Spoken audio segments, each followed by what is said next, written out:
jërë ngeen jëf ci seen teewlu ak seen kóolute mbokk yi ñu ngi leen di nuyu di leen dalal ci seen émission Tam Tam comme tous les mercredis nag dinañu ànd ak yéen ci décoration ak Aïcha Touré waaye tamit dinañ ci toftal lii di littérature ak Abdourahmane Aïcha Sarr aussi mu ngi fi dinañu ànd ak moom ci univers des jeunes loolu la ñuy amal tey ci suñu Tam Tam waaye tamit nag on va être avec des invités ki ci jiitu mooy Mamadou Ouri Diallo nekk écrivain et auteur du roman plus fort que la vie dinañu ànd ak moom ci première partie bi waaye tamit ci suñu yeneen partie rek dinañu dalal Mama Sarr di artiste musicien originaire de Matam et notre collègue également à la RTS 5 Matam kii tamit di Mohamed Ciss di chargé de communication digitale dinañu rejoindre ci kanam ci plateau bi mbokk yi loolu mooy tam-tamu tey bi dañuy dem régie dellu siwaat daal di tàmbali waxtaan bi.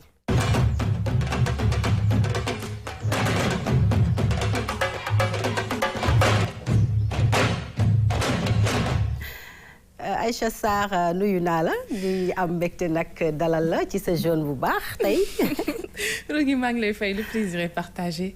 maa ngi nuyu Abdourahmane di nuyu sama torando vert di nuyu suñu invité di nuyu également suñu mbokk téléspectateurs yu ñuy seetaan Rougui yaa ngi ko wax sànq tey ma fas yéene andi li nga xam ne moom mooy addiction des jeunes aux réseaux sociaux parce que gis nañ ni ndaw ñu bari dañuy nekk ci internet bi su ma koy tekk ci wolof c'est-à-dire dañuy yor seeni téléphone nekk ci suba ba ngoon di manipuler ak yooyu du ñu tal dara gis nañ ko sax ñaari fan yi ñu génn ma barki démb dafa amoon li nga xam ne moom mooy bëgg Facebook Instagram WhatsApp doxatul woon mais ñii dañu mel ni ñu def benn ci man talatuñu woon dara donc loolu lañ fas yéenee waxtaanee ak dérive yi nga xam ne moom lay jur xam naa nag si kanam incha allah dinañ ci xuus ak invité bu ñuy dalal dinañ ci gën a dugg ci kanam Abdourahmane waaw naa la de ngeen def vert jaune. waaw vert jaune Aïcha nekk. beneen jaune ma ñëw indi rouge. waaw voilà donc voilà et le livre aussi que je vais présenter est en vert. Ah oui. Ouais, voilà donc il y a pas de hasard dans la vie. Ah. Et le livre va parler de quelque chose qui plaît beaucoup à Aïcha vert.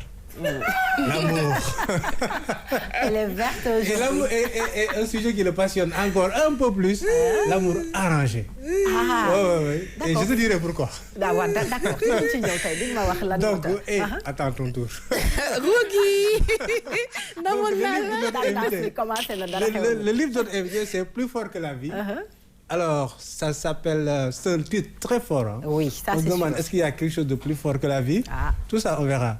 Donc, c'est une histoire d'amour qui Robin Mamadou Ouri Diallo me donne un prof d'anglais. Et Dino un peu aussi, il nous dira qu'il s'est inspiré de sa vie pour binder un peu le livre, ce qu'on appelle un roman autobiographique. Mais il dit, attention, semi-autobiographique. Hein? Très bien. Et on en saura quelque chose tout à l'heure. Parce que le titre, ça dit un peu long sur le contenu du roman. Aïcha Touré, tout en vert, magnifique. J'adore ta coiffure.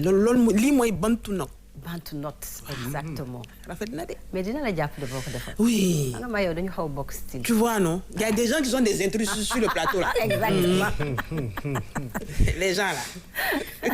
Rougui na nga def? Nuyu naa la bu baax. Fay naa la, maa ngi nuyu suñu invité bi, monsieur Diallo. Bienvenue sur le plateau de RTS2. Di nuyu Abdourahmane avec son verre d'itax. Le couleur de livre là, c'est quoi? Vert d'itax. Et puis di nuyu sama Toronto avec son jaune éclatant. te di leen ne di nuyu téléspectateurs yi di leen ne tey damay indi benn décoration bu neex. xam naa j'avais parlé de Juju. Il y a des gens qui m'attendent au tournant. Exactement. J'ai tourné Juju là. Ah, voilà. J'ai monté Juju là. On va diffuser Juju là. Bon? Voilà. Tu sais, on dit diguer bord là. Mais est-ce que j'ai dit un jour? C'est pas les mercredis de l'année là, des na de. N'est-ce pas Rougui? Voilà. Léegi ma tey nag damay indi benn décoration bu lay neex. Abdourahmane parce que c'est de décoration faite main. Oh d'accord. Tubaab di wax peinture à l'aiguille. Très bien. Koo xam ne sénégalaise la. Elle ne vit pas ici, elle vit en France, mais fii la ko tàmmale et elle nous a proposé de très très belles pièces. Très bien. nañ ko gis léegi ci kanam. Voilà. Inch'Allah. Alors Mamadou Ouri. Oui. Diallo kontaan nañ ci sa teewaay ci Tam Tam. Merci. ñu lay nuyu bu baax di rappeler que rek écrivain nga te yaa ngi dinañ waxtaanee tey roman bi nga xam ne c'est plus fort que la vie noonu lañ ko tuddee ñu ngi lay dalal ci Tam Tam bu baax. waa kay maa ngi leen di nuyu vraiment ci Diallo nag dafa tubaab de. waaw mais Aïcha bàyyiwoo sax invité bi tamit. dafa tubaab rek gis nga introduction bi. ah gisoo loolu. nga war a jàng de. bàyyi ko mu nuyoo. di nuyu ñëpp di nuyu déjà téléspectateurs yi. ak plateau bi. Vraiment un plateau très convivial. Merci. Vraiment, c'est relax. Et puis, bon, on va peut-être parler... Enfin, bien, on va parler du livre. La question, moi... Waaw, dinañ ci ñëw ci kanam. D'accord. On va parler du livre tout à l'heure. Et puis tu verras que ta voisine à côté là, tu vois, elle est contente parce que le thème l'arrange. Parce que le thème est intéressant. Le thème, Bien ça t'arrange. sûr. Oui. C'est Ça touche intéressant. tout le monde. Ça Hein. touche Et tout le le monde. titre même est... Voilà. Ça titille. Ouais, ça titille. On a envie quand on lit, on a envie de savoir ce qu'il y a à Ce qu'il l'intérieur. en est. Exactement. Oui. Alors du ñu def nag lu dul tàmbali ak décoration ndax yow tamit li nga ñu fi junju peinture à l'aiguille. Oui. wóor na ma ne ñu bëri xamuñu ko ah man démb nga ma ko woon mais j'étais toute éblouie. Mais tu as beaucoup aimé parce que ça sort un peu de l'ordinaire. Exactement. Donc on va à la régie et on attaque avec décoration.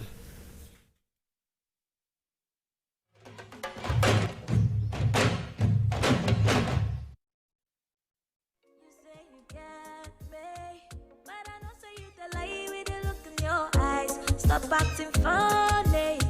Sure you know they pick my call, I don't call you 10 times. Yeah, I love you, even when I don't say it a lie. No, yeah, I miss you, even when I don't say it wrong. No, should not because of Jennifer.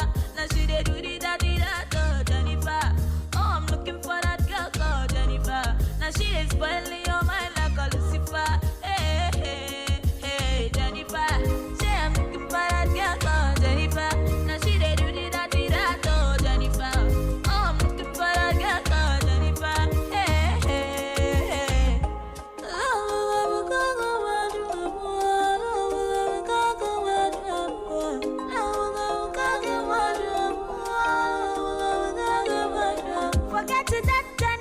She be cutting over, she dey put sun for my career.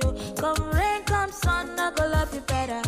But Jennifer, the lies, she just want your money. She be karashika, and she go give you fever. If you look into her eyes, you go notice she's a wizard. I say, fine Ronaldo, you dey cause a while. Alors ñu ko gisandoo nga indi loo xam ne dañ daan faral di gis peinture sur façade di ko gis ci pan de mur di ko gis ci fenêtre di ko gis ci yeneen support mais tey nga indi ñu sur du support textile et c'est magnifique mais nag ban qualité textile la ñu war a am pour mën ci def couture bi parce que c'est des faits main hein? C'est ça. C'est des faits main. Léegi am na du tissu yu bare am na support yu bare am mën na nekk du lin ça peut être du coton ça peut être du faisceau d'Anfani ça peut être des tissus mais moom dafa privilégier coton bi. Et les fils c'est des fils assez spéciaux. Exactement. Pour des supports spéciaux. Léegi moom day dessiner. ci kii bi ba pare. xool sax mu ngi def ay waaw points nii di ko voilà day def ay points. Hier on en parlait en coulisses. yaa ngi koy wax ne quand on était à l'école xam nga léegi couture amatul programme scolaire. mi ngi am sax dans quelques établissements comme à l'Immaculée Conception par exemple en classe de 4e. Ouais, mais avant c'était au primaire. Exactement. Voilà, c'était au primaire. Et même pendant les vacances. C'est ça. ma lay expliqué démb ne suñu moment yi dañu doon inscrire en centre de couture. C'est ça. ah def naa point certains points bâtis points de chaînette xam nga les points Voilà. de tige. C'est ça. Tous ces points là. Et ces points-là, on les apprenait à l'école. Exactement. Parce qu'on disait qu'une femme doit savoir au moins coudre un bouton. Et tricoter Donc, aussi. Et tricoter aussi. Donc, mon dès qu'elle def à la main, ça lui prend 4 à 6 jours. Ça dépend du travail bi mu war a def. Mais moom su ko paree du nekk ay yére. Day nekk tableau. Exactement et c'est magnifique. C'est magnifique day nekk tableau da koy kii ñaw ba pare. après def ko encadré ko mën nga ko def ci sa salle mën na nekk dans la salle à manger. mën na nekk dans la chambre à coucher. mën na nekk sa portrait. comme ku ñu gis ci élément bi. D'accord. Il y a des gens qui ont des chapeaux. Il y a des gens qui ont des foulards. Abdourahmane mu ngi wax ne c'est quelque chose qui existait déjà ici. Je connais pas trop le nom en wolof mais ça existait déjà ici. Exactement. Mais bi ma koy interviewé daf ma ne madame Fatoumata Diagne ñu ngi koy nuyu ñu koy remercier au passage. dafa ne que c'était un art qui n'était pas très véhiculé au Sénégal ça ne rapportait pas.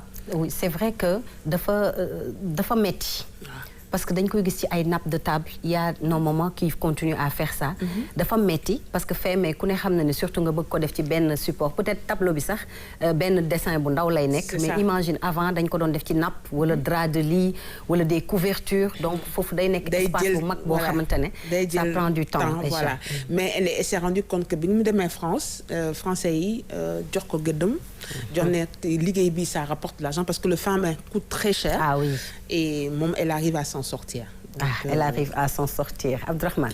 Oui, c'est un beau travail, mais est-ce que mon moyen de dessin en même temps? C'est elle qui fait les dessins. Donc, et elle qui fait également mon moyen aussi en même temps. Aussi, ouais. Donc, ça demande ces deux talents, quoi. C'est deux talents, mais bon, on peut, comme France et filles, comme beaucoup, ils sont beaucoup plus solidaires. Am coup dessiné, par exemple, Gogi vient avec Aïcha avec sa photo. C'est déjà fait, un dessin est déjà tracé. Elle ne fait que suivre les coutures. Les tracés pour faire la couture. Mettre les couleurs. Alors, c'est intéressant parce que métier humain, dafay mel ni aussi le dessin. Exactement. Par exemple, le dessin à la main. Avec l'évolution technologique, c'est un savoir-faire que les gens ont tendance à perdre. Surtout. Par exemple, généralement, da ngay gis sérigraphie wala lu mettre da koy mën a remplacer wala flocage wala affaire. Donc c'est important de cultiver cet art de faire, ce savoir-faire là. Exactement. Voilà, donc mais il y a des femmes qui faisaient ça, mais surtout avec des draps. Exactement. Tu vois, des draps, des nappes. Je me rappelle ma mère, sama yaay bi ma amee 10-15 ans, avec une aiguille et des fils différents, dafa daan coudre ay motifs si ay draps di ko jaay. Voilà. Donc c'est vraiment des souvenirs lointains. Exactement. Et ça nous a bercé ñun ñëpp dañuy gis suñu parents yi daan ko def di tricoter. te loolu daf daan nekk benn détente ci ñoom daf daan nekk benn moment de dàq stress sax parce que bu ñu toogaan am temps rek au lieu que ñu dem di waxtaani wala ñuy def yenn yi. Surtout pour ne pas aller parler de la vie des autres. Ah voilà Aïcha. li nga wax tu as parfaitement raison parce que man ba léegi damay gis napp yu mel ni suñu kër. Exactement. mais da ngay xam ne sama yaay sa dara ma tout le temps yi ñoo la mag. donc souvent dafay nekk aussi ci xale yi bébé yi liir yi bu ñu leen di enrôler ak yooyu pour téye leen. ay layet lay daan nekk. exactement donc dafa da ngay gis yenn motifs yi ak fleurs yeeg yooyu dem bi ma koy gis ci Aïcha maa ngi naan ko am na suñu kër ci en napperon. mais xaw ma ni mi ngi am ba léegi. xanaa benn question bi ma koy laaj mooy bu fekkee ni par exemple dañ koy def ci tableau mu nekk comme déco ci yan espace lañu mën a maanaam teg tableau yi c'est-à-dire ndax ci néeg rek la mën a nekk wala néeg salle wala toute pièce wala nan lay demee. En fait, la différence entre tableau yi muy defar ak les tableaux classiques, c'est que mën nga ko def dans tous les espaces. D'accord. Parce que bon, un dessin signard, un foulard, tu peux le mettre au salon ou dans une salle à manger, mais dans une cuisine, tu peux dessiner un beau plat ou bien un plat de fruits, def ko ci sa waañ. Mais en général, type tableau yi dañ koy def ci salle ou ci chambre à coucher. Bon, sama genre yi xam naa dañu xaw a waane def dem ci waañ bi def ci télévision ak tableau parce que bon, ça égaye la pièce. Mais bon, moom ne fa ne ñi koy jënd en général c'est pour le séjour. Salon, chambre à coucher, idéalement. Alors kii bi laa doon xalaat entretien bi parce que ku ne xam ne tableau si c'est en verre wala mu nekk bois wala beneen matière di nga ko mën nettoyer bu poussière bi tegoo ci wala dara mais bii c'est en tissu naka lañ ko mën nettoyer. Xam nga la différence, on n'a qu'à dire la vérité. Entre nous et ceux qui sont là-bas, c'est pas, il n'y a pas poussière. Exactement. Moo tax c'est bon à savoir hein. Il n'y a pas poussière. ñun buñ ko bëggoon tey. Comment tu vas faire? Mais tu sais, le lin, non, le lin, c'est un tissu qui dure. Mais même si on agrafe, dès qu'on agrafe, on peut désagrafer. C'est pas la peine de fêter. Faut dire chez toi là-bas. Machine bi. C'est magnifique. Voilà. Et les tissus en coton, avantage bien du déteindre. Donc ça ne se déteint pas. Quand sur nos tissus ici, les mêmes napperons qu'on avait il y a 10-15 ans n'ont pas changé de couleur malgré le temps. Donc l'entretien est très facile parce que c'est des tissus 100% naturels. Donc amoul synthétique, amoul encre, amoul dara. Donc c'est facile à entretenir. Merci beaucoup. En tout cas, li nga indi am na solo bu baax a baax dañuy dem régie dellu si waat entamé li nga xam ne mooy littérature.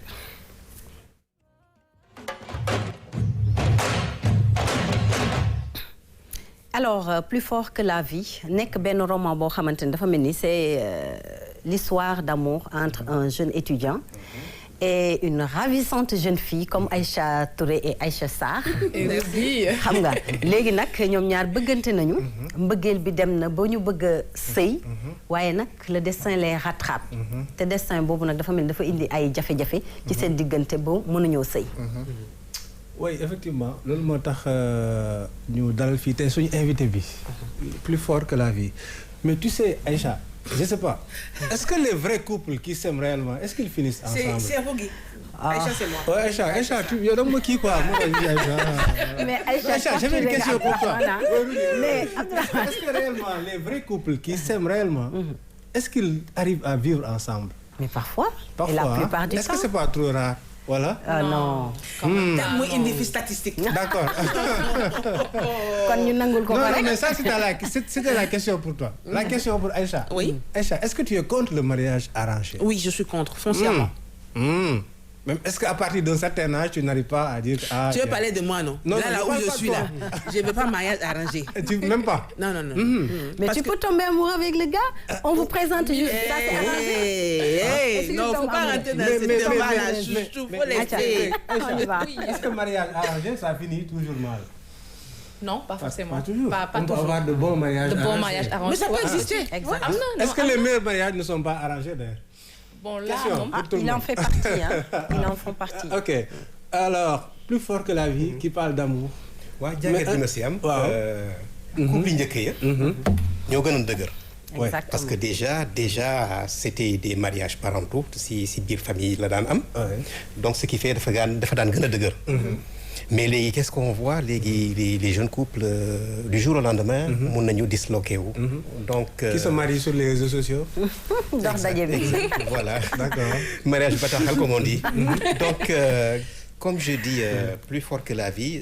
Le thème principal bi c'est le thème de l'amour déjà. Donc c'est l'histoire d'un jeune ndongo daara bu nekk à l'université Cheikh Anta Diop.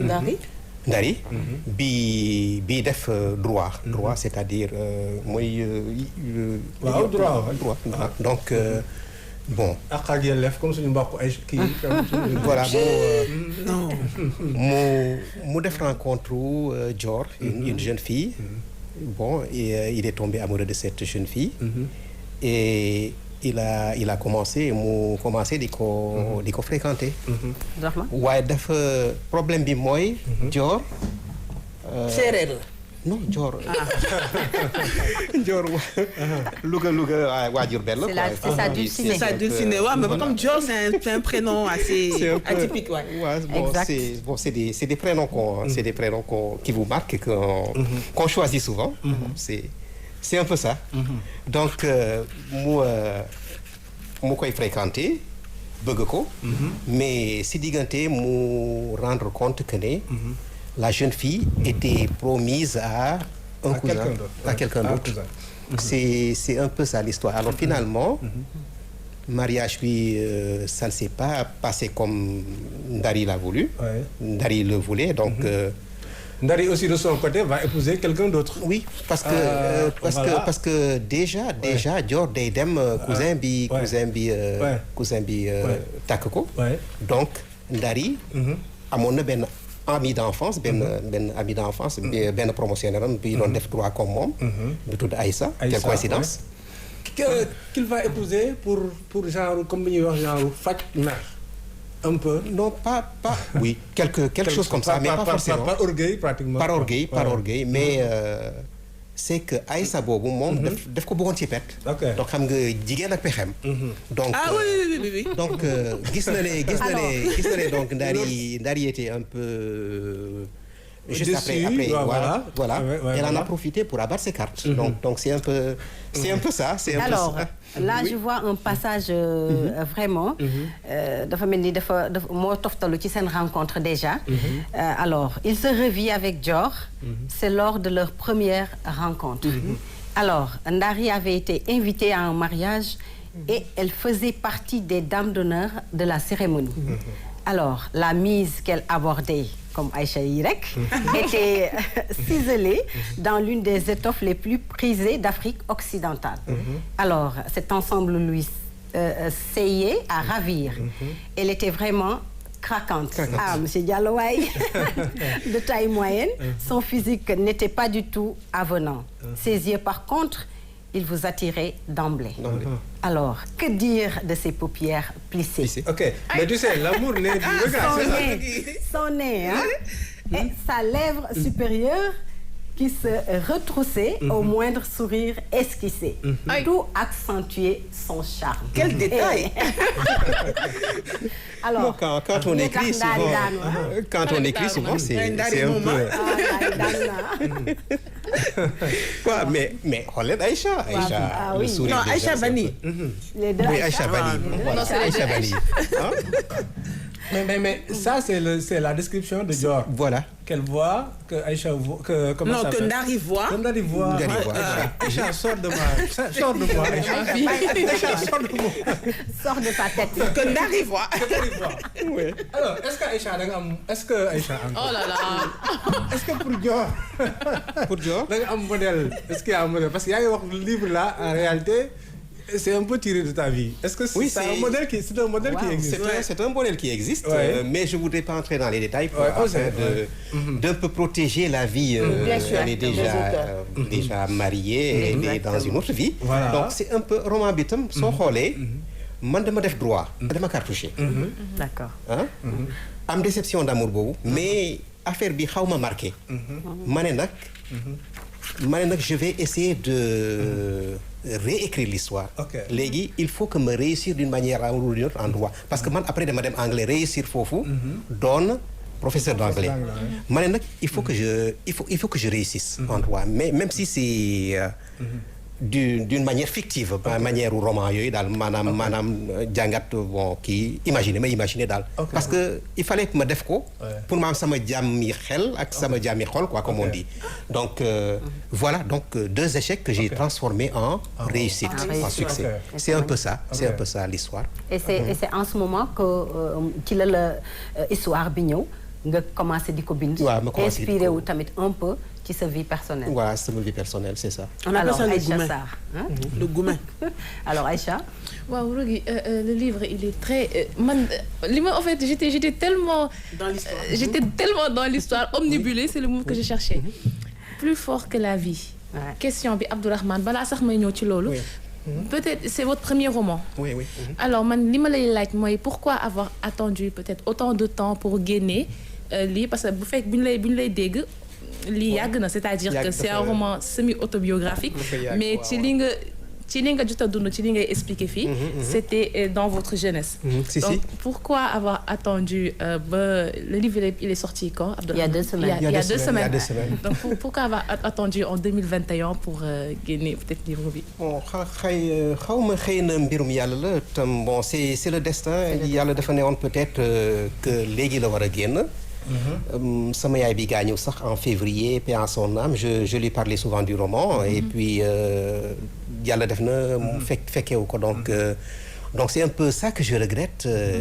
Donc bon roman bi tam da ngay léegi da ngay bind di changer. Souvent xam nga c'est jamais un roman mais jamais parfait. yeneen idée di ñëwaat. Yeneen idée yi di ñëw d'ailleurs titre bu njëkk ba amoon na beneen titre bu njëkk ba c'était la raison du cœur.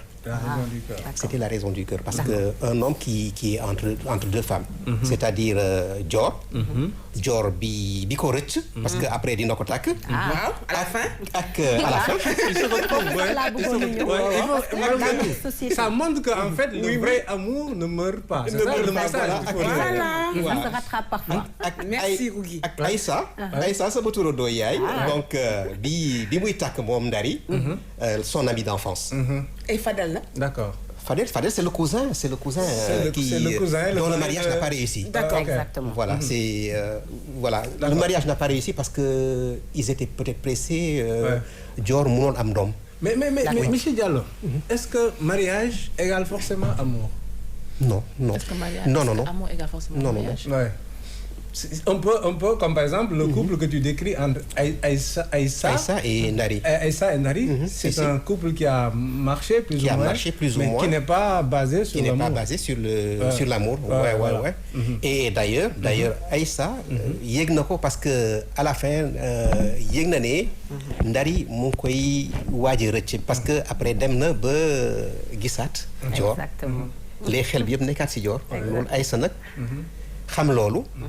Mais comme elle était éduquée dans une famille polygame, mu bañ a perdre Ndari. mu ne ko mu woo jëkkër ji ne ko vraiment gis naa ne fan yëpp daal vraiment nekkatoo fi. Alors pour arranger les choses, lu tax doo dem takki Dior parce que je ne verrai pas d'inconvénient ak nga takk ko pour sauver moi mon mariage. Exactement. Parce que léegi toi tu n'es plus là. Et dans nos sociétés actuellement. yenn saa yi ñu ngi koy gis sax ñu ngi dund li nga xamante ne. moom la parce que da ngay xam ne vraiment peut-être ki nga nekkal am na keneen koo xam ne mi ngi nekk ci xolam.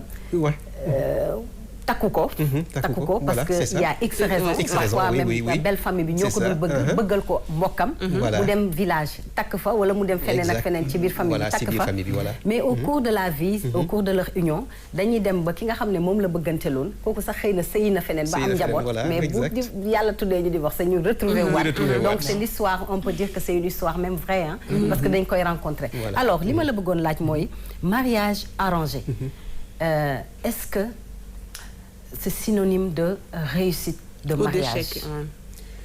Ça peut l'être parce que dans le village entre guillemets fi may jàngale Cambérène pratiquement les enfants sont mariés dès le berceau. Ouais. C'est vrai. Ouais. ñoom dañ leen di maye bu ñu juddu. Exactement. mais nag y a une nuance. laayee ni sax Il y a une nuance parce que ñoom après. L'homme, le garçon ou la fille peuvent ne pas être d'accord après. Exactement. C'est juste symbolique. C'est à confirmer. Voilà, c'est à confirmer. Voilà, c'est à confirmer déjà. Mais dañuy fréquenter la fille, c'est déjà qui est son futur mari. Et le mari, le garçon, c'est déjà qui est sa future femme. Entre-temps, ils peuvent changer de prétendant. De prétendant. Xam nga la vie est ce qu'elle est. Donc la vie est ce qu'elle est. C'est ça, exact. Alors, tu as déjà resté à ça, mariage collectif. On marie tout le monde, voilà, symboliquement, sans dot faramineuse, etc. defal mariage arrangé, mais peut-être parfois ak génération bi ñu nekk ni ce n'est pas évident. C'est pas évident. Parce que voilà, mën nga ko bañ a bëgg wala mën nga bëggante keneen fenn, say parents bëgg la forcer, c'est pas évident. C'est pas évident. C'est pas évident et bon, moi j'ai toujours été contre ce principe parce que j'ai vu des échecs. Ça peut marcher, c'est pas quelque chose boo xam ne mënul dox, mais je préfère moi que les choses se fassent étape par étape quoi. Naturellement. Abdourahmane, on finit. Bah oui. Abdourahmane, on finit. Oui.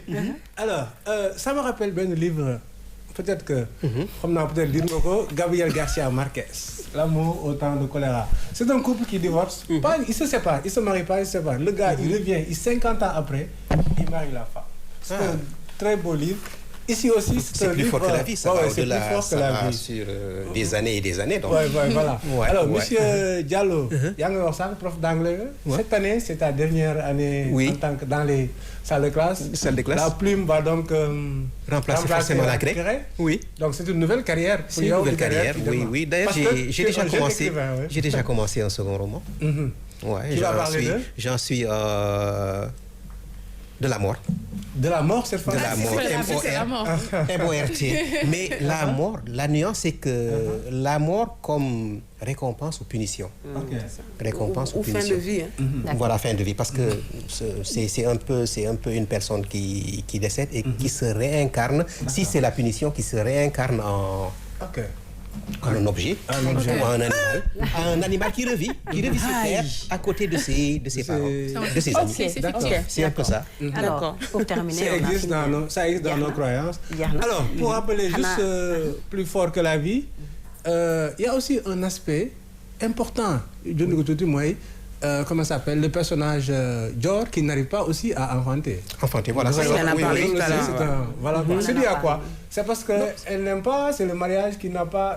Non, c'était juste un prétexte. C'est juste un prétexte parce que normalement, peut-être couple bi sous Dallon, sous amon patience tout parce que vous voyez des couples qui se marient et le premier enfant qui vient peut-être 7 ans, 10 ans plus tard. Hein? Exactement. Donc c'était juste un prétexte parce que elle n'a rien. Ça aussi, c'est une réalité. Il y a énormément c'est une réalité. Il y a énormément de choses dans le roman. C'est à lire. On dit là, c'est à lire vraiment. Plus forte que l'amour, certaines vertus cardinales l'étaient. La droiture, l'honnêteté et la sincérité faisaient partie des valeurs avec lesquelles la petite Dior avait grandi. C'est le passage que j'aime, les deux pages là. Exactement. Les deux pages là, ces deux pages. Je l'ai lu. Alors, je l'ai remercié. L'amour seul ne suffit pas pour faire le mariage. Ça suffit pas du tout. Pas du tout. Tout apparaît dans ce roman. Oui. En tout cas, on vous remercie. Vraiment, je vous recommande les pages 45 et 46. Exactement. Alors, c'est vraiment à se l'approprier, ce roman. Oui. Il est magnifique et il est très, très, très instructif, surtout Abdourahmane. Alors, merci beaucoup, Monsieur Diallo. C'était un plaisir et on rappelle que vous êtes professeur d'anglais, diplômé du département d'anglais de Faculté des Lettres et Sciences Humaines de l'Université Cheikh Anta Diop de Dakar. Votre dernier mot? Et puisque ça parle de mariage arrangé,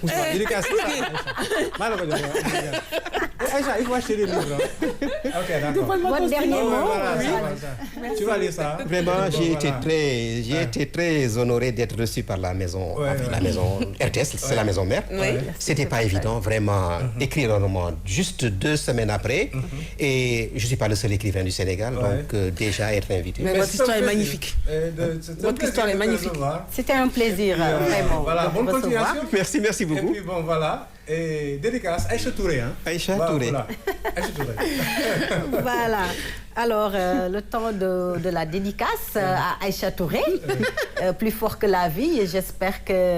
Je vais retrouver l'âme sœur exactement à travers ce roman. Rogi. Non, dinañ la ñaanal bu baax a baax. Amiin. Te livre bi yàlla na la jik. Voilà, beneen livre bi Rogi, Rogi, tu es en train de rejoindre le cas d'Abdourahmane. c'est des prières, hein? C'est des prières. Oh, madara, yàlla na la jik nel amin rek. Amin. Et qu'elle soit en vers, le livre soit en vers. Voilà. Merci. Quel parle de mariage arrangé. Vraiment. Gentil. Alors, merci beaucoup. Ñu def dudul wéyal rek daal di dem jëli suñu beneen dem régie dellu si waat dalal suñu beneen invité. C'est tout de suite.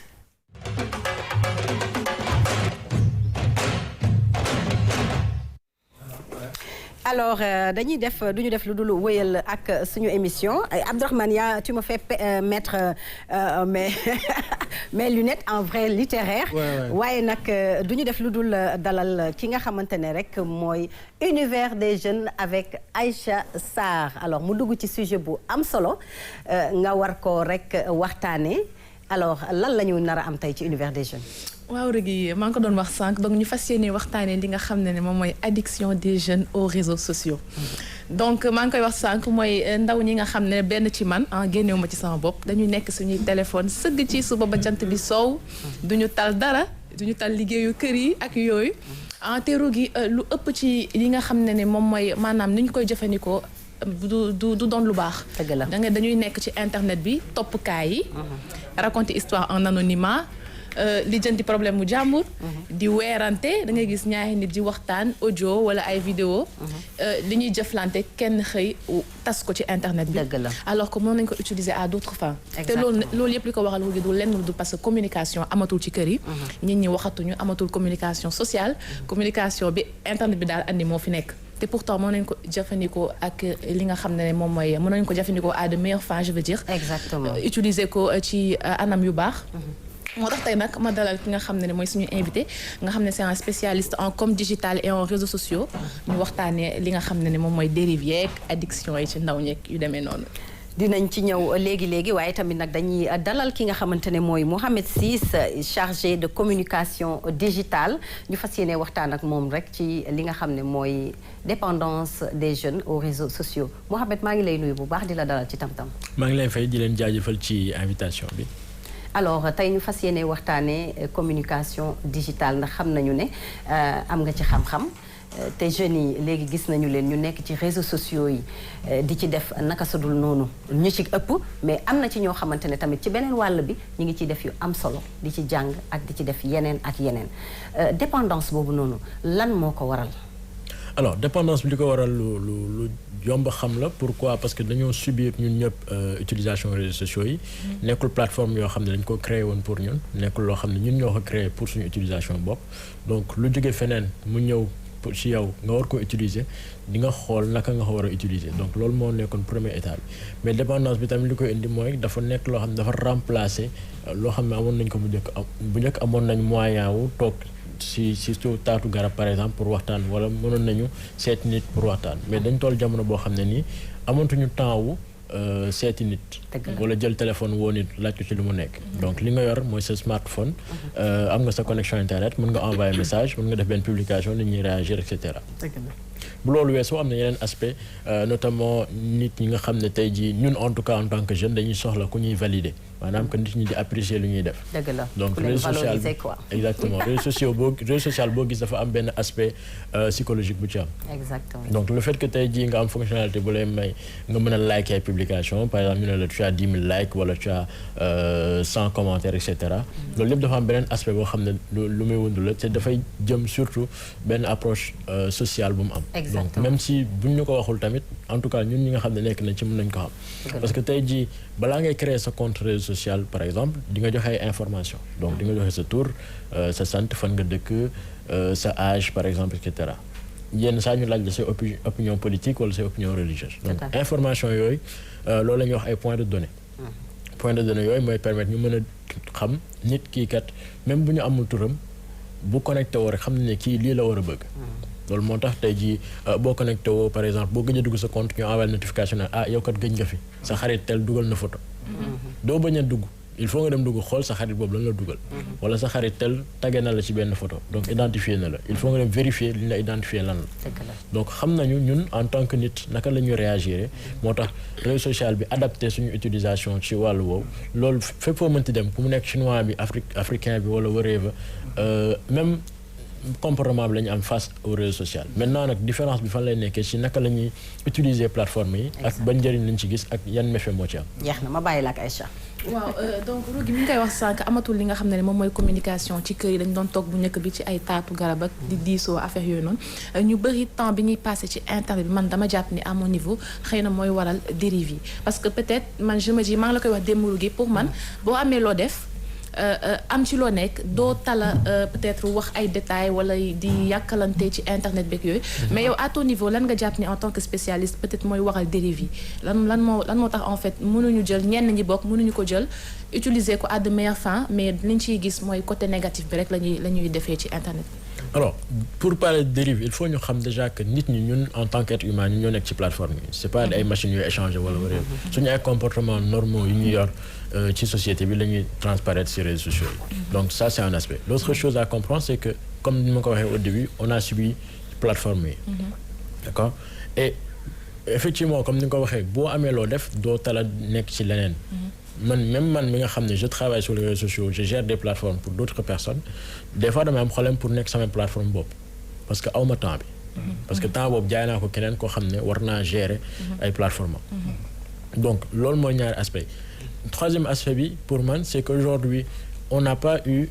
culturellement usage tout ce qui est outils technologiques d'accord tey jii ñun ñoo transformer en fait certains outils ak suñu façon dundin par exemple bu jëlee Sénégal bu jël statut WhatsApp par exemple def ko fu muy jaayee loolu ñun ñoo ko xalaat plateforme ba muy xalaat statut WhatsApp xalaatu ko woon pour loolu d'accord bu ñu nee ba gis que ni utilisation boobu la si ñuy def ñu ne nañ créer léegi WhatsApp business pour ñi nga xam ne dañuy def ay activités commerciales ñu ne leen bii mooy seen application d'accord donc ñun ñooy pousser à ce que plateforme bi créer ay nouvelle utilisation ak nouveau mode de consommation seen ay outils loolu beneen aspect alors moi j'interviens sur ce sujet parce qu'il m'est très important parce que aujourd'hui dérive bi Aïcha di wax en tant qu'influenceuse dérive bi muy wax c'est qu'on est derrière son écran et on a beaucoup de force.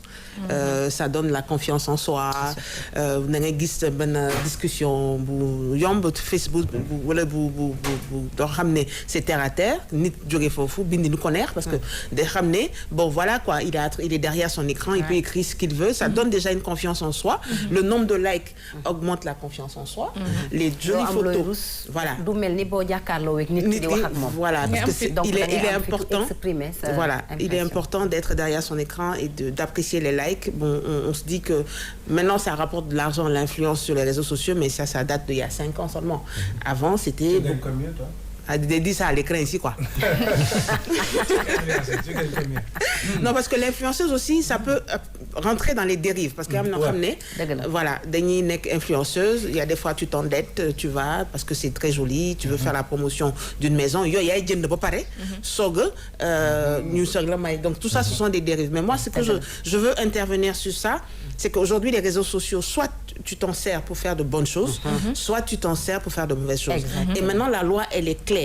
Dafa am benn léegi service dans toutes les polices de cybercriminalité am na yoo xam ne soo defee dérive dañ lay tëj. Exactement. Et c'est 6 mois et plus. Ah oui, Aïcha. waaw mais li mu wax am na solo mais day fekk en fait aussi nga nekk fii parce que moi j'ai l'impression que am na ñu koy def ñu ngi ci internet bi mais kenn mënul leen dara entre guillemets c'est-à-dire peut-être ils sont pas au Sénégal moo tax wala xëy na ils sont peut-être pas non mais tôt ou tard dinañu ci am problème parce que ñi ñu mën a jot dinañ leen jot. Ki sant Diouf moom on allait le trouver chez lui là-bas non. Alors ñu dem ci question yi. ñu dem ci beneen question bi mooy nan parce que moom il est formateur également day former ay jeunes yu bari ci li nga xam ne moom mooy entrepreneuriat ak utilisation des outils numériques nan nga jàppee ne moom lañu mën a utiliser communication digitale wala outils numériques tout simplement ba mu amal ñu njariñ c'est-à-dire def ko vraiment mu nekk à bon escient. Alors njëriñ li bari na parce que tey jii man en tout cas personnellement maa ngi gis njëriñ parce que ci laay xëy tous les jours. Donc ñeneen ak ñeneen ñu ngi koy gis même si am na ñoo xam ne jànguñu wala amuñu benn niveau avancé bi ñu ngi koy utiliser di si gis seen bopp. Parce que pour man jaaykat bu nekk Colobane par exemple bu mënee jël photographier ay dàll yu muy jaay def ko statut WhatsApp jaay ko keneen. je me dis que moom mu ngi def usage bu mu soxla ci WhatsApp. Exactement. Par rapport aux influenceurs par exemple. Par rapport aux influenceurs, ça c'est pour moi c'est un autre aspect parce que influenceurs pour moi enfin on peut les appeler même des créateurs de contenu ñoom dañ créer ay contenu pour mettre en valeur ñeneen.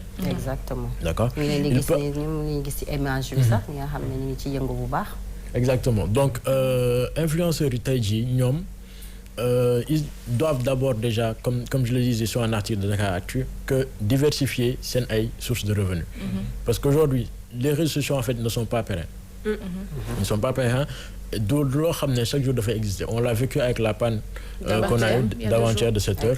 Donc man quand il y a panne par exemple je peux continuer de survivre j'ai aucun problème. Pourquoi? Parce que à côté je suis rédacteur web mën naa dem bind ay articles ñu fay ma. Mais une personne qui est influenceur sur Instagram par exemple il y a une communauté de 30 000 ou 50 000 personnes. Quand il y a panne sur Instagram beneen moyen la am pour générer du revenu. Est-ce que xalaatoon na prévoir loolu. Donc il faut toujours être dans la prévision. D'accord. Parce que man en fait dagguma la mais tey ci suba par exemple maa ngi gis ci Instagram am benn influenceur di wax ni perdre na lu bari ci panne boobu noonu. Exactement. Donc peut-être man xawma concrètement peut-être c'est peut-être les pubs wala les sponsors ñoom ñooy arrêté. Mais am na ñu bëri xam ne ñu ngi ko doon jàmbat di wax ne que am na lu bari lu ñuy yàq. ñii moom c'est juste le temps impact bi énorme. Impact bi c'était énorme autant pour Facebook autant pour ñi nga xam ne dañ ko doon utiliser et puis là mënaguñu natt carrément quel a été l'impact mais ça a été un coup dur pour beaucoup de personnes parce que 7 heures de panne pour une plateforme comme Facebook wala un écosystème comme Facebook qui réunit Facebook, Instagram et WhatsApp loolu c'est énorme. Maintenant comme ni ma ko waxee il va falloir diversifier ses sources de revenus xam que tey jii plateforme ce n'est pas à toi parce que yow da nga inscrire ci plateforme pour l'utiliser mais quand tu crées un site web par exemple yow yaa ko moomal sa bopp. Genre mën nga ci publier quand tu veux mën nga drainer de la communauté dessus. Mais pour nga focus ci plateforme boo xam ne c'est pas ta plateforme pour moi c'est un gros risque et l'autre aspect c'est que même si au-delà des influenceurs que nga nekk un utilisateur lambda quelque part ça devrait te faire réfléchir sur comment toi tu passes du temps sur les plateformes et surtout tey jii smartphone yëpp il te donne une visibilité sur le temps que tu passes sur ton écran. Maintenant tu regardes l'heure que tu as passé dessus wala les 8 heures que tu as passé dessus qu'est-ce que tu as créé comme valeur? Parce que si tu es sur quelque chose boo xam ne tu ne crées pas de la valeur, ça n'a aucun sens. Ça n'a aucun sens, hein. Et même ñi nga xamante ne ñoo yore Facebook perdre nañ ci lu ëpp 6 à 7 milliards yoo xamante ne ni impact bi ñoom ci seen bopp ñoom ñoo génn waxal ko seen bopp. Donc ñu xam ne rek panne bi comme nu mu ko waxee il faut parfois savoir que ne jinax day bëri pax. En plus impact bi nga xamante ne ay conséquences la yi jeunes yi di utiliser réseaux sociaux yi. buñ ci mënee dem Aïcha rapidement. parce que il y a des conséquences néfastes yoo xamante ne mu ngi ci. parce que jeunesse bi yéen ñi nga xamante ne yéenay toog suba ba ngoon. ñenn ñi jàngatuñu leçon yi mokkatul Aïcha togg yi xam na. waaw loolu nag xam naa nag bala sama yaay déggoon dina valider li ngay wax nii. dina ko valider parce que togg yi xam na raxasatuñu ndab fobeeree tuñu ñu ngi suñu téléphone jàngatuñu leçon ñu ngi kot-koti boo amee message bàyyi nga bale bi ñëw xool li tontu di biddanti waaw surtout parce que dañ ci nekk ci ba guddi man loolu may dal nekk ci ba guddi xam nga di biddanti ak yooyu élèves yi 8 heures dañuy nelaw. ah oui c'est ça ils sont pas concentrés. Et puis le temps de concentration.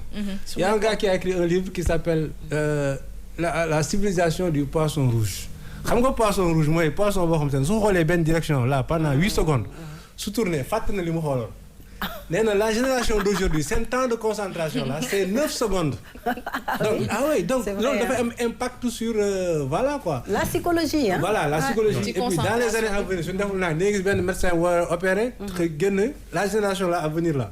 ubbi téléphone am di répondre message. wala di snap malade bi. on termine Aïcha. non Rougui donc tout ça pour dire que peut-être que digital bi mënuñu ko bàyyi parce que fii réew mi toll la. mais peut-être on peut en faire bon usage. Ça commence depuis le bas âge. Univers des jeunes la ñu wax. mais xam naa moo yor univers de l'enfance vente en ligne di dugal xaalis bu bari. waaw lu bari vente en ligne ñu ngi ko ciy def entrepreneuriat ñi di si jàng di ci gëstu ak yeneen ak yeneen.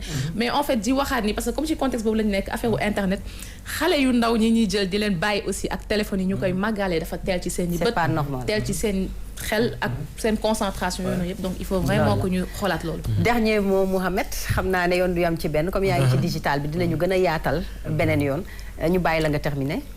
En tout cas di leen remercier ci invitation bi c'est toujours un plaisir di ñëw ci plateau bi parce que dinañu permettre ñu mën a en tout cas bu ñu sensibiliser wul tamit lu ñu ci xam as tuut ñu partager ko ak nit ñi. tout à fait et que yoon yamul ci benn. dinañu amaat yeneen opportunité incha allah échanger si. Inch'Allah. Alors dañuy dem régie le temps de vous faire plaisir avec ce beau clip ñu dellu si waat fii eggali suñu tam-tam.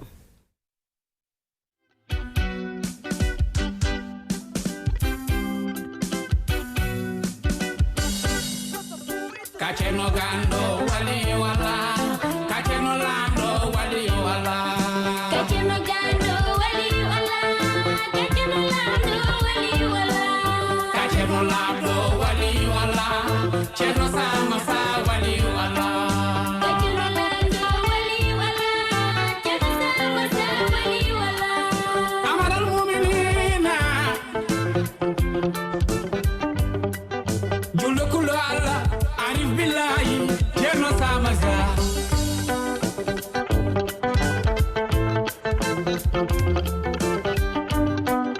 galleji mama hoɓe almuɓe konna gesende mama miskineɓe ñamina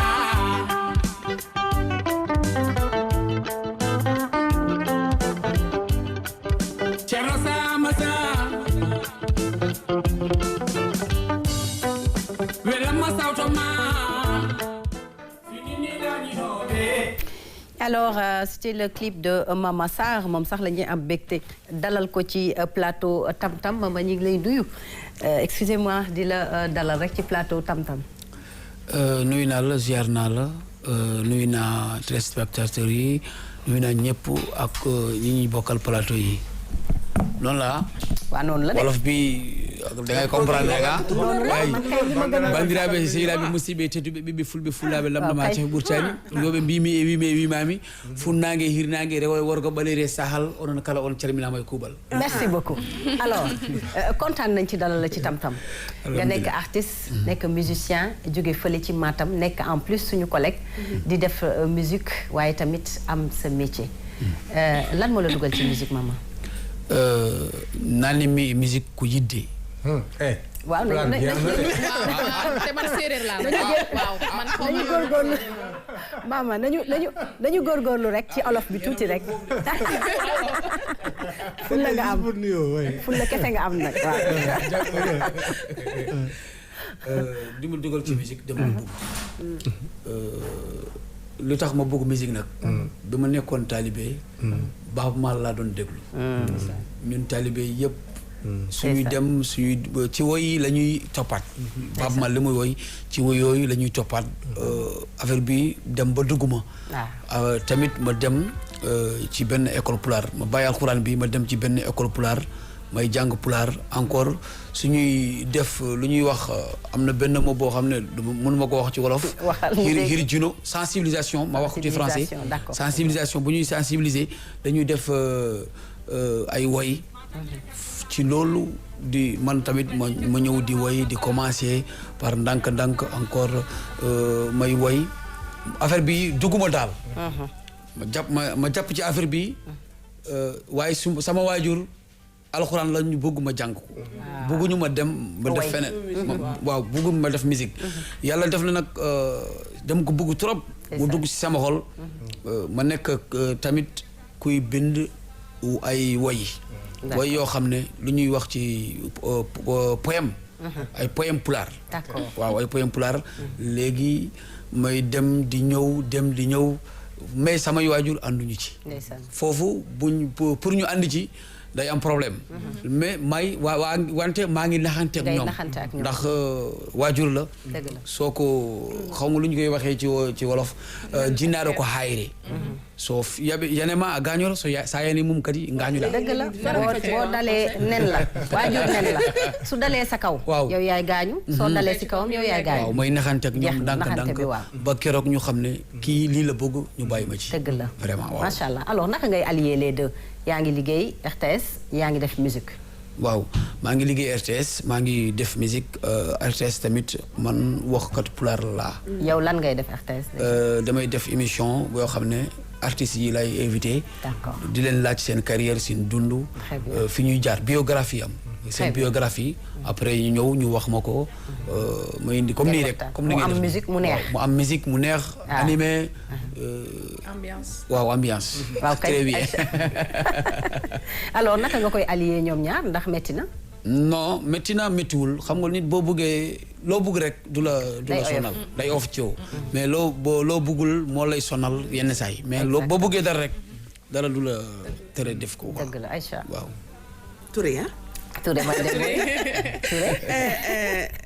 man question bi ma bëggoon poser suñu invité bi léegi yow sooy animé da ngay recevoir donc est-ce que di nga am jotu dugg studio waaw dina am jotu studio du chaque jour lay animé damay animé ay heure la ñu may jox ay temps ñoom tamit dañ may xam nañu li may def dama ko bëgg encore li may def mun naa ko ñu bàyyi ma def li may def encore su ma amee soxla ma tàggu leen ñu bàyyi ma dem xatul ma bañ leen quoi waaw oui man de gis naa ne li ngay def nii bëgg nga ko quoi donc bëgg comme li ngay wax on sent vraiment la passion quoi mais est-ce que yow gis naa la ak sa guitare xam naa ne dégg naa tuuti quelques notes aussi c'était magnifique merci mais est-ce que da ngay inspiré wu ci répertoire traditionnel bi foofu noonu et est-ce que yow da nga am orchestre booy jouer ñeneen ak ay musiciens traditionnels et cetera voilà comment ça se passe am naa orchestre orchestre bi mu tudd Cudaari Afrique nu mu tudd Cudaari Afrique Cudaari mooy takkaay mooy solu mooy sañse daal waaw sañse Afrique Cudaari Afrique laa ko tuddee dañuy tëgg am nañu ñëpp am na orchestre complet laa am ñu ngi Fuuta suñ ma invité nag ci orchestre bi dama koy yóbbu dañuy tourner def naa Mauritanie très bien def naa Mali am na ay instruments traditionnels wala ay instruments modernes non am na ay instruments traditionnels mooy calebasse oddu mooy xalam am na instrument traditionnel yu bëri bokk na ci Aïcha rapidement le temps de li ma ko bëggoon laaj est-ce que di nga woy ay woy en wolof wala pël woy c'est en pël Pulaar. Pulaar. Est-ce que di nga woy ay woy ci wolof wala olof bi setagul ba nga war cee mën a. voilà très bien wolof bi moo setagul xam nga li may waxee nii boo déggee rek nga xam ni setagul damay débrouiller mais dinaa ci woy incha allah mais am na ay mots yoo xam ne dama ciy sànni yenn saa yi quoi. dëgg la waaw dëgg la alors kontaan nañu xam naa ne bu ji tëj rek da nga ñuy bay dara. soñ bee ma sonal rek tey. Ça va aller, bonne guérison. Merci beaucoup alors dañ lay bàyyi nga tàggatoo rek rapidement Aïcha. ñu dellu si ci maman mu may ñu lu neex ñu tëjaale ak moom. D'accord Guy, c'était un plaisir de partager le plateau comme chaque mercredi avec yow. Abdourahmane, participer. Toi, je t'appelle comme ça maintenant. T'es là comme ça chronique. Il faut dire ça. Ouais, mais yàq nga ba sa Aïcha Touré. Remercier tamit sama turando, di remercier invité bi ñu dalal ak bi ñu dalaloon. Di remercier mbokku téléspectateurs yi ñu doon seetaan. Di remercier ki ma doon solal Rougui. Jeune bi nice. Merci beaucoup. Comme d'habitude, moom may solal ci émission yu bari yi may def tam-tam. Donc il s'appelle Fall Shop nekk Wakam. Numéro bi c'est le 77 246 75 17 ngeen daal di fay dem sañ seelu cekkete. mu ngi noonu merci beaucoup Abdourahmane. oui merci beaucoup Rougui et puis di remercier suñu invité bi nga xamante ne moo fi jaaroon sànq Modou Diallo di bind livre bi nga xamante ne Aïcha la ko dédicacé plus fort que la vie. merci beaucoup. merci Rougui maa ngi tàggatoo téléspectateurs yi di remercier ñi fi jaaroon ñëpp di remercier tamit suñu contact bi nekk France madame Dia pour l'élément et puis di leen di dog di daje vendredi incha allah. incha allah maman ñu ngi lay remercier bu baax a baax ci sa teewaay ci tam-tam. te yoon du yem ci benn xam naa di nga fi ñëw indi orchestre bi yëpp. ñu daal di ñuy bégal dañ lay bàyyi nga tàggatoo après nga bégal ñu.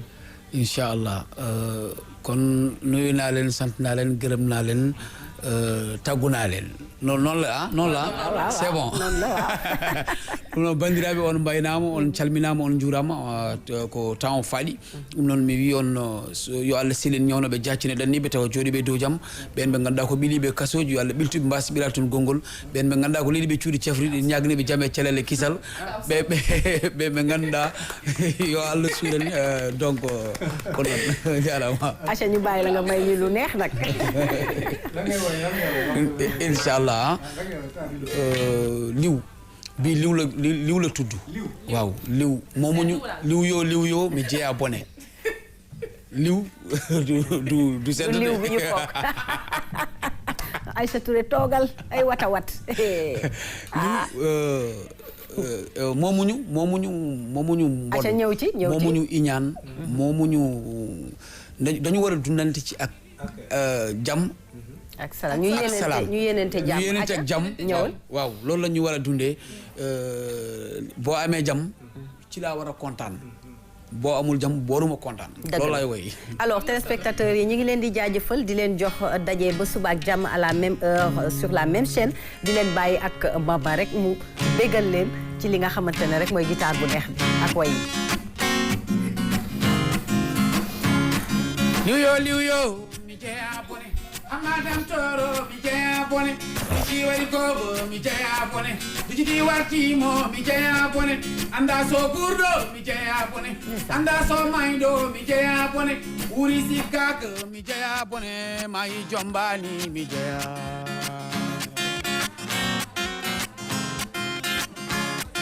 liw yo mi jeeya bone hamadam toro mi jeeya bone di wari kobo mi jeeya bone di wartimo mi jeeya bone anda so gurdo mi jeeya bone anda so maydo mi jeeya bone uri sikkaka mi jeeya bone mai jombani mi jeeya